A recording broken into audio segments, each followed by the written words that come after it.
Tan Jebat, hang ni kan tak serik-serik tau buat fitnah. Hang ni dah lah hang tak takut dosa dengan Allah. Hang rasa tak malu ke hang duk buat fitnah, hang duduk menghasut orang, hang nak memporak-porandakan orang. Okey, hang punya penulisan dalam Facebook, hang tulis, hang bubuh gambar PMX pegang durian, Cina-Cina ni bagi durian dekat PMX. Okey, hang ambil gambar tu daripada satu portal online yang bertarikh 24 November 2022. Okey, tarikh tu juga, kalau hang tahu, tarikh tu lah PMX angkat sumpah untuk jadi Perdana Menteri. Aku pun tak tahulah time bila pula ada masa PMX boleh terima durian tarikh tu. Okey, tak apalah, kita biar. Okey, kalau hang terima pula LOD lepas ni daripada PMX pula, baru padan muka hang, nanti polis akan siasat.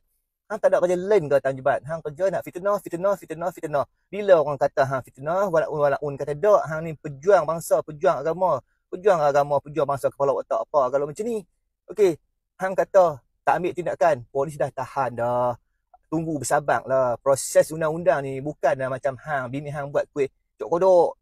Terus ramai pergi buat cok kodok. Hang ingat senang-senang.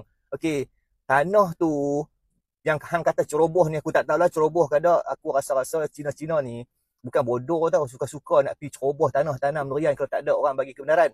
Sebelum PMX jadi Perdana Menteri, tanah tu dah dibagi dah dekat Cina-Cina ni untuk buat ladang durian. Apa kena mengena dengan PMX hang ni? Bengong, tak tentu arah. Lepas tu hang gunakan gambar lama, hang nak menghasut orang, hang nak kata, hang nak buat fitnah, hang kata PMX terima rasuah lah, konon-kononnya lah bagi durian.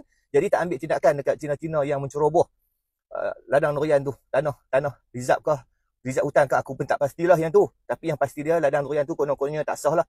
Aku nak tanya hang lah, kalau lah bukan ada orang bagi kebenaran ketika itu, dan masa tu bukan pun Anwar Ibrahim ni jadi Perdana Menteri, yang hang nak kaitkan dengan dia tu dah pasal apa? Lepas tu hang kait, hang petikai pula kerja buat polis, kerja buat penguatkuasa, tak ambil tindakan.